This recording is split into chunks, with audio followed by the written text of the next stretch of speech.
अस्सलाम वालेकुम स्टूडेंट्स, कैसे हैं आप। उम्मीद करता हूँ सब खैर खैरियत से होंगे।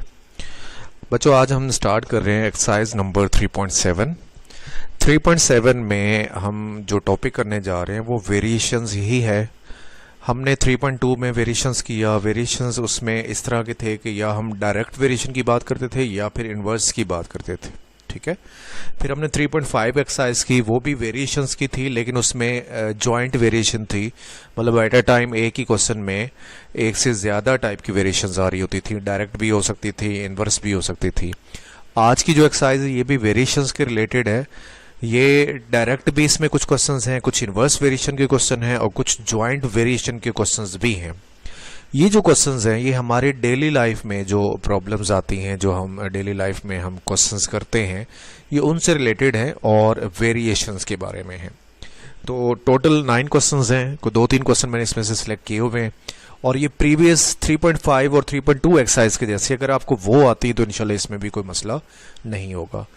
तो शुरू करते हैं। पहला क्वेश्चन, इसमें लिखा हुआ है surface area A and square of length. एक क्यूब की बात हो रही है, क्यूब एक शेप है, उसके एरिया की बात हो रही है और उसके लेंथ के स्क्वायर की बात हो रही है। वो दोनों आपस में डायरेक्टली प्रोपोर्शनल है, यानी कि A is directly proportional to the square of the length, यानी कि ए इज प्रोपोर्शनल टू क्या लिखेंगे आप, एल स्क्वायर। बच्चों सेम वही मेथड है, आपने प्रोपोर्शनल का साइन हटाना है और सबसे पहला काम करना है के फाइंड करना है। जी के लिखेंगे यहाँ पे, के एल स्क्वायर हो जाएगा। इक्वेशन नंबर 1 का नाम दें और सबसे पहला काम करें इसको कि इसमें से के फाइंड करें। उसके लिए आपने ए 27 और एल 3 पुट कर देना। ये जो पहली वैल्यू होती है ए और एल की, या जिसकी भी होगी, पहली वैल्यू जो देने का मकसद होता है वो ये होता है कि आप के फाइंड कर लें। तो आपने ए की जगह 27 और एल की जगह आपने क्या लगा देना, 3 लगा देना, ठीक है। 3 का स्क्वायर करेंगे 9 आएगा, 9 जाके 27 से डिवाइड होगा तो हमारे पास के का आंसर 3 आ जाएगा। ये के का आंसर 3 आपने इक्वेशन नंबर 1 में पुट कर देना है। तो ये बन जाएगी A equal to 3l square. A equal to कितना, 3l स्क्वायर।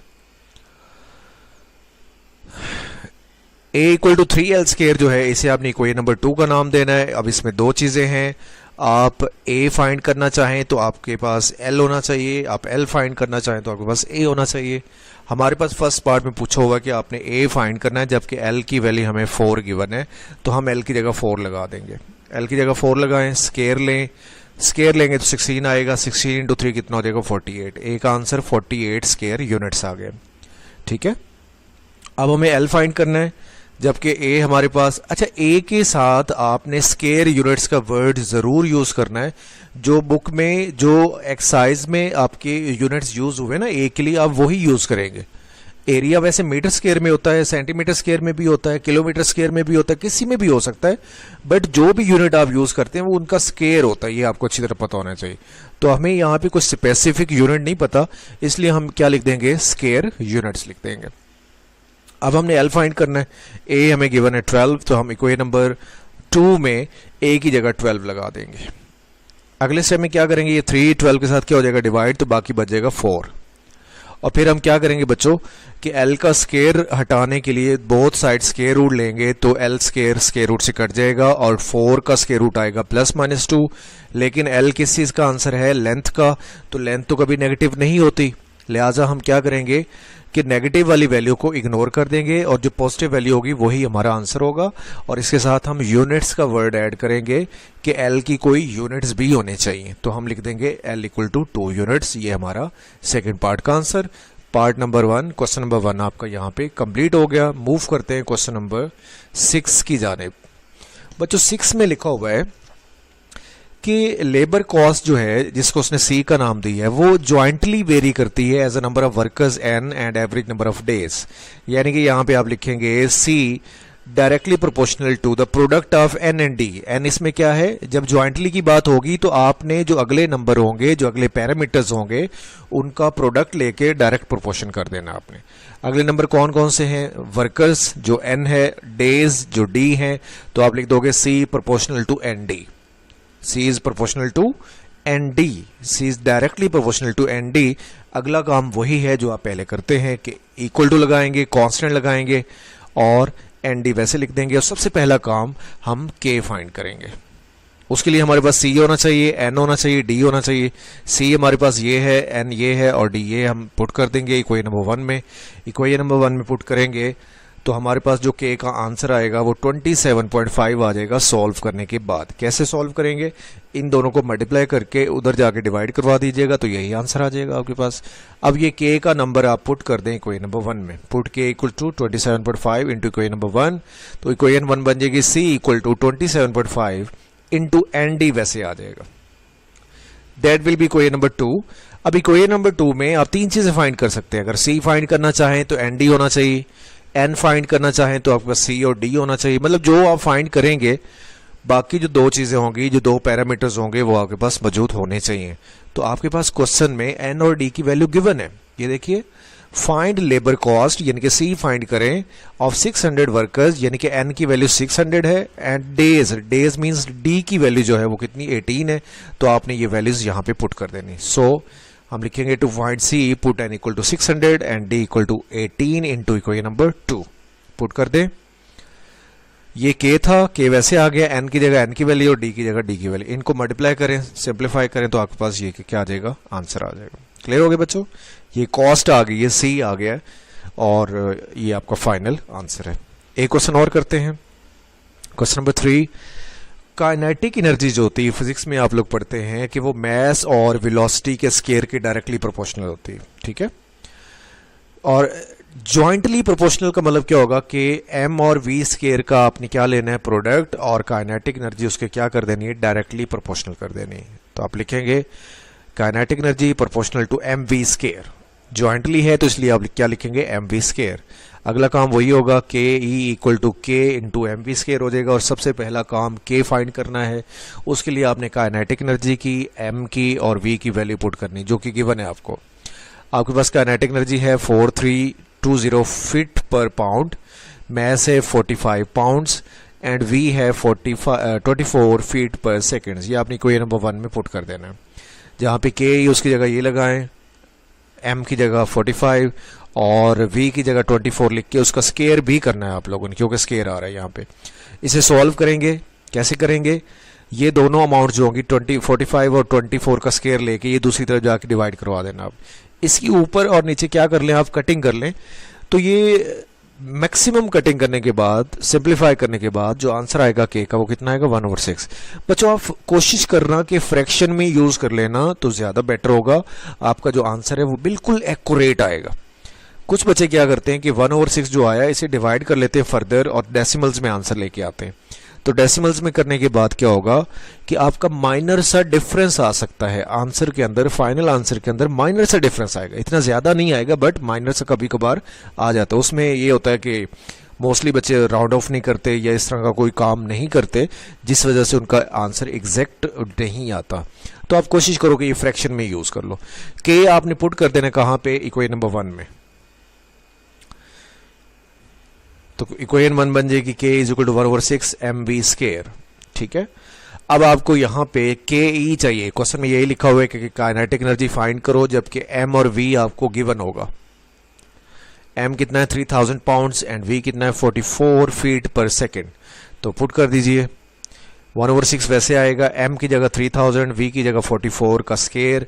इसे सॉल्व करने के बाद 1/6 और 3000 कटिंग हो जाएगा 6 इसके साथ, तो 500 आ जाएगा और इसका स्केयर ये आ जाएगा 1936।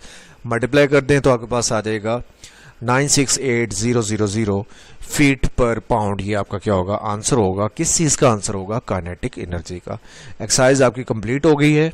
बाकी 6 क्वेश्चन भी ऐसे ही हैं। बस आपने ये ध्यान रखना है कि आपने गिवन स्टेटमेंट के जरिए जो वेरिएशन की एक रिलेशन बनाना है, जो आपने प्रोपोर्शनल का कनेक्शन करना है, वो आपका अच्छी तरह होना चाहिए, वो आपका सही होना चाहिए। वो अगर रॉन्ग हो गया तो आपका क्वेश्चन सारा रॉन्ग हो जाएगा, ठीक है। तो होंगे आज का लेक्चर बच्चों है हमारा चैप्टर नंबर 3 का लास्ट लेक्चर, जिसमें हम चैप्टर नंबर 3 को कंप्लीट करने जा रहे हैं और अगले लेक्चर में हम इंशाल्लाह न्यू यूनिट नंबर 8 स्टार्ट करेंगे। लास्ट लेक्चर में आपको पता है कि हम हर यूनिट की जो होती है रिव्यू एक्सरसाइज वो किया करते हैं, और रिव्यू का आपको पता है कि उसमें हम वो क्वेश्चंस करते हैं जो हमने चैप्टर में कर लिए होते हैं, जस्ट उनका एक रिव्यू लेते हैं कि हमने पूरे चैप्टर में क्या क्या पढ़ा है। मतलब जो क्वेश्चन यहाँ पे मौजूद होते हैं वो ऑलमोस्ट वही क्वेश्चंस होते हैं जो आपकी बुक में होते हैं, बस हल्का फुल्का सा स्टेटमेंट को चेंज कर दिया जाता है। अदरवाइज उसमें कोई नया कॉन्सेप्ट नहीं होता, वही चीज़ें होती हैं, वही कॉन्सेप्ट्स आपके रिफ्रेश करके आपको रीचेक किया जाता है कि आपने वो चीज़ें की या नहीं की, आपको वो आती हैं या नहीं आती। तो पहला क्वेश्चन इसका एमसीक्यूज़ का है, fill in the blanks, sorry MCQs का मल्टीपल चॉइस क्वेश्चंस हैं, जिसमें पहला है in A ratio B A is called. Ratio का जब हमने टॉपिक पढ़ा था तो मैंने कहा था जो पहला नंबर होता है वो एंटीसीडेंट होता है और जो रेशो के बाद होता है वो कॉन्सिक्वेंट होता है। अब वो पहले के बारे में पूछ रहा है, दैट मीन्स कि ये एंटीसीडेंट होगा, B will be the right answer. Next, in a ratio X ratio Y is called consequent. Second वाला नंबर कॉन्सिक्वेंट कहलाता है। थर्ड पे आ जाए, in a proportion A ratio B proportion C ratio D A and D are called. ये जो first पे और लास्ट पे होता है इन्हें हम एक्सट्रीम्स बोलते हैं, आपको अच्छी तरह पता है, एक्सट्रीम ऑप्शन होगा B. In a proportion A ratio B proportion C ratio D B and C are called, B and C are called. B और सी सेंटर में आ रहे हैं तो ये मीन्स होंगे। In a continued proportion A ratio B ratio C A C is equal to B square, then जो B number होगा जो दो बार लिखा गया है इसे हम क्या बोलेंगे, मीन प्रोपोर्शनल बोलेंगे। क्या बोलेंगे, मीन प्रोपोर्शनल, क्योंकि ये सेंटर में मीन वाली जगह पे दो दफा लिखा गया है, लिहाजा से क्या कहा जाएगा, मीन प्रोपोर्शनल। तो ये मीन्स होगा, मीन्स प्रोपोर्शनल होगा।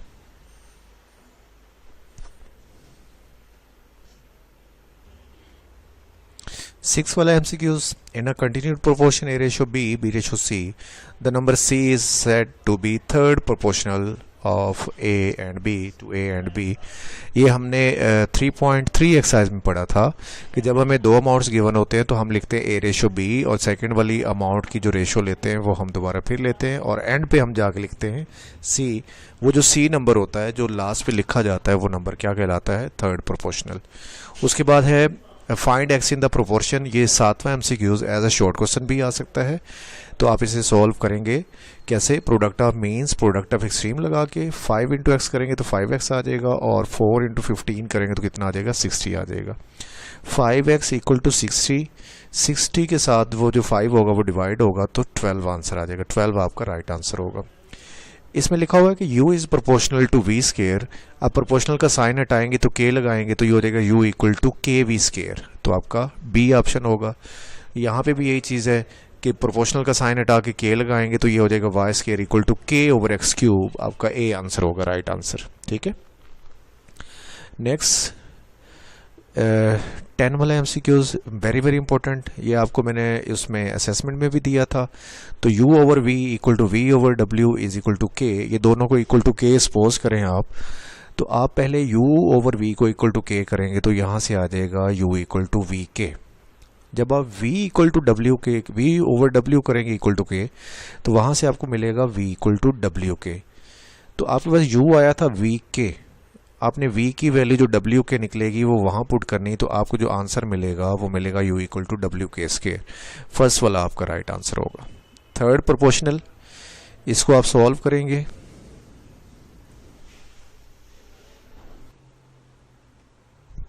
इसके जैसा क्वेश्चन था 3.3 के अंदर। तो थर्ड प्रोपोर्शनल को सॉल्व करने के लिए आप क्या करेंगे, X square ratio Y square और वाई स्केयर को दोबारा फिर लिखेंगे, वाई स्केयर फिर आ जाएगा और एंड पे जो होगा थर्ड प्रोपोर्शनल आएगा। तो इसको सॉल्व करने के बाद जो आंसर आएगा वो y4 ओवर एक्स स्केयर आ जाएगा। सॉल्व करने के बाद ये आप हेल्प ले सकते हैं 3.3 के क्वेश्चन नंबर 2 से, उसमें आपने सेम ऐसे ही क्वेश्चन किए थे। तो इसका आंसर मैं बता रहा हूँ फिलहाल, y4 ओवर एक्स स्केयर आ जाएगा। ठीक है, next the fourth proportional to w, जो w फोर्थ प्रोपोर्शनल वो आपने फाइंड करना है। तो ये तो सीधा सीधा सा क्वेश्चन है, प्रोडक्ट ऑफ मीन्स लगाएं, प्रोडक्ट ऑफ एक्सट्रीम, मीन्स का प्रोडक्ट होगा vy और इनका होगा xw, तो आपने फाइंड करना है w, तो x जो होगा वो डिवाइड हो जाएगा, तो ये हो जाएगा vy ओवर x आ जाएगा, vy over x, B option right option होगा। उसके बाद है a रेशो b इक्वल है x ratio y, then alternative property is a over b को आप क्या लिखते हैं, ए रेशो बी को आप लिखते हैं A over B, X ratio Y को लिखते हैं आप एक्स ओवर वाई। तो ए ओवर बी और एक्स ओवर वाई इनको इस तरह से लिखा जाएगा बाद में कि इनको रिप्लेस कर दिया जाएगा x को b के साथ और b को x के साथ, x को b के साथ x, और इन दोनों को आपस में रिप्लेस करने के बाद जब x b वाली जगह पे आ जाएगा तो अंडरस्टूड बन जाएगा a ओवर x यानी कि a रेशो x, और b जब यहाँ पे चला जाएगा x वाली जगह तो ये बन जाएगा b रेशो y यानी कि b ओवर y, तो a आपका राइट आंसर होगा। इन्वर्टेंडो थ्योरम बच्चों क्या होता है, a रेशो b ऐसे आपने b रेशो a बना देना है और x रेशो y से आपने y रेशो x बना देना है, यानी कि D option will be the right answer. Next, a over b equal to c over d, then component of property is, component of property जो होती है वो क्या थी कि आप ऊपर वाला नंबर एज इट इज लिखते हैं, नीचे उस नंबर को नीचे प्लस करके लिखते हैं नीचे वाले के साथ, ऊपर एज इट इज लिखा नीचे उसको प्लस करके लिखा, तो इनमें से फर्स्ट वाला क्या होगा, कॉम्पोनेंट ऑफ प्रॉपर्टी होगी। क्वेश्चन नंबर 2 जो है इसकी बात भी अभी कर लेते हैं। डिफाइन रेशो, ये मैंने आपको डिफाइन करवा दिया हुआ है, मार्क भी करवाया हुआ है, प्रोपोर्शन भी डिफाइन हुआ है, आपके स्टार्टिंग पेजेस पे है, आपको पेज नंबर भी मार्क करवाए हुए हैं। डिफाइन डायरेक्ट वेरिएशन ये 3.2 से पहले है, डिफाइन इनवर्स वेरिएशन ये 3.2 से पहले है, स्टेट थ्योरम ऑफ कंपोनेंट और डिवाइडेंडो ये 4 से पहले है, और ये करवाया हुआ है आपको सब। फाइंड एक्स इफ, ये क्वेश्चन भी वैसे अभी आपने एमसीक्यूज में भी किया, फिर भी मैंने इसको आगे सॉल्व किया हुआ है, तो ये अभी देखते हैं इसका सोल्यूशन बाद में। यहाँ से ऑनवर्ड जो क्वेश्चंस हैं ये वाले 7, 8, 9, 10 और 11 ये सारे आप कर चुके हैं। 7 में इतना बता देता हूँ कि किसके जैसा होगा या कहाँ पे आपने ऐसे किए क्वेश्चन 3.2 में, तो आप 3.2 से हेल्प लीजिएगा ये क्वेश्चन सॉल्व करने में। 8 वाला भी 3.2 के जैसा ही है, और ये 9 और 10 और 11 ये तीनों क्वेश्चंस जो हैं ये आपने किए हैं 3.3 के अंदर। Fourth proportional, mean proportional, third proportional ये टॉपिक्स थे आपके, और ये वेरी वेरी इंपॉर्टेंट टॉपिक्स हैं, शॉर्ट के लिए आ सकते हैं। ये लास्ट वाले तीनों पार्ट्स जो हैं ये आपकी एक्सरसाइज नंबर 3.5 के जैसे थे, लेकिन इनमें थोड़ा सा चेंज है, इसलिए मैंने ये सॉल्व किए हुए क्वेश्चंस। तो ये क्वेश्चंस मैं अभी आपको सोल्यूशन इनका करवा देता हूँ। जो बाकी मैंने आपको हिंट्स दिए हैं या मैंने आपके साथ डिस्कस किए हैं, तो आप उनकी जो रेलिवेंट एक्सरसाइजेज हैं वहाँ से हेल्प लें और उनको आप पहले खुद अटैम्प्ट करें। मीन्स कि वो आपका एक किस्म का होमवर्क है। जो इसमें से थोड़े चेंज है वो मैं अभी आपको करवाने लगा हूँ। नेक्स्ट अभी क्वेश्चन 3 रहता है हमारा, 3 की बात कर लेते हैं। 3 जो है आपका क्वेश्चन जो 3 है ये फिल इन दी ब्लैंक्स है। फिल इन दी ब्लैंक्स नहीं आती, बट आपने इन्हें प्रिपेयर करना है किसके तौर पे, एमसीक्यूज के तौर पे, ठीक है।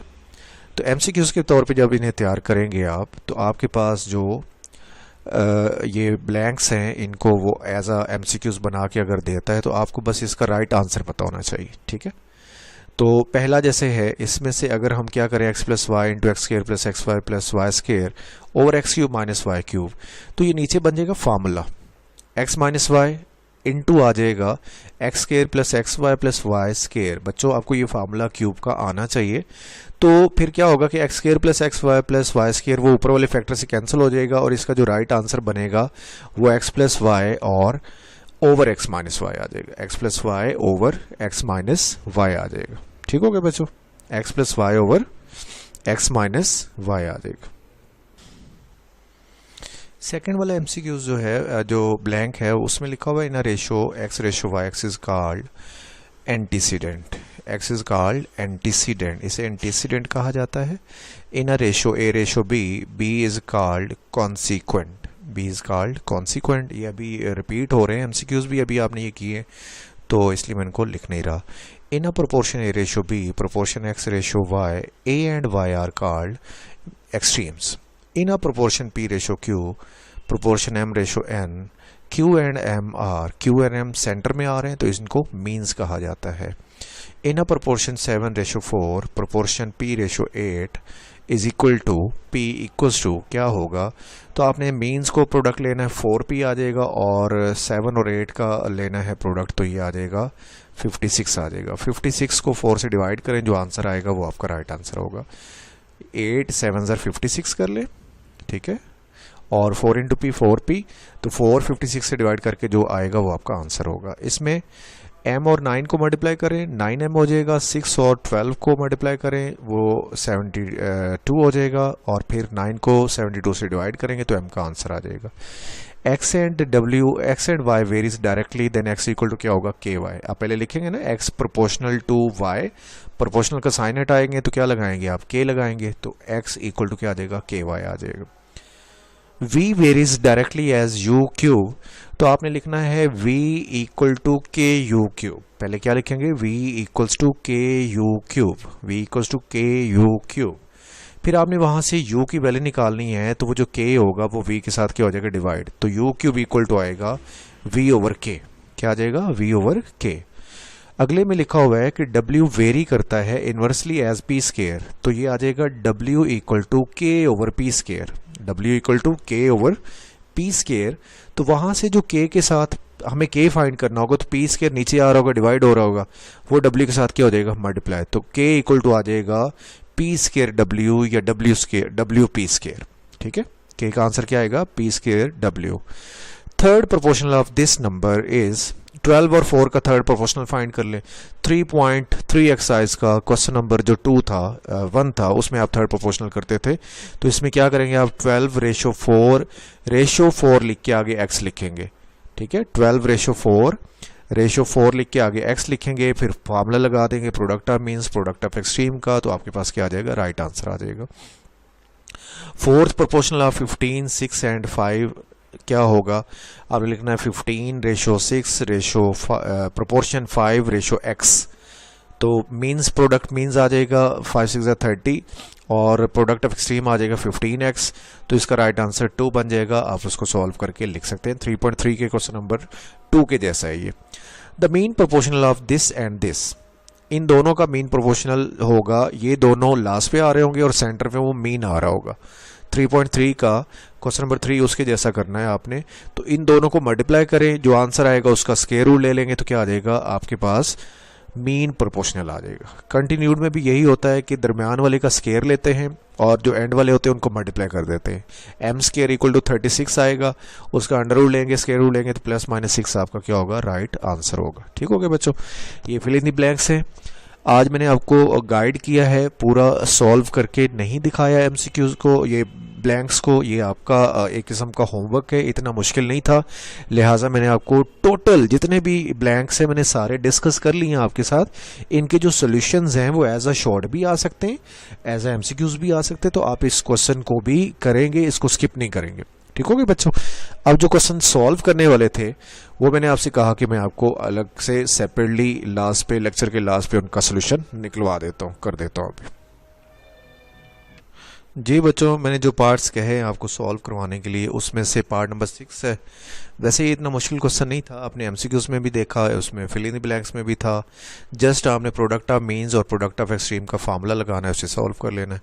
Product of means equal to product of extreme होता है x इंटू 3 कर देंगे और 6 इंटू 5 कर देंगे, 6 5 30 हो जाएगा और ये 3 जो होगा इधर आके डिवाइड हो जाएगा, तो 10 आपके पास क्या आ जाएगा आंसर आ जाएगा। Part number 12 y is inversely proportional to, inversely ना रीड करें आप इसे, जॉइंटली प्रोपोर्शनल है, जॉइंटली भी बल्कि ना कहें, आप कहें कि डायरेक्टली प्रोपोर्शनल है स्क्वायर ऑफ x के और इन्वर्सली प्रोपोर्शनल है z के। ठीक है, और फर्दर आपने क्या करना है, y गिवन है, x गिवन है, z गिवन है, तो उसके अगेंस्ट आपने क्या करना है y फाइंड करना है। सबसे पहले तो आप वही जो लिखेंगे जैसे लिखते हैं प्रोपोर्शनल टू जो है एक्सप्रेस कर दें, प्रोपोर्शनल को हटा के आप क्या लगाते हैं k और x स्क्वायर और z वैसे आ जाएगा, that will B question number 1। सबसे पहला काम k फाइंड करना होता है, तो आपने यहाँ से k फाइंड करना है। k फाइंड करने के लिए आपने y की जगह 28, x की जगह 7 और z की जगह 2 लगा देना इक्वेशन नंबर 1 में।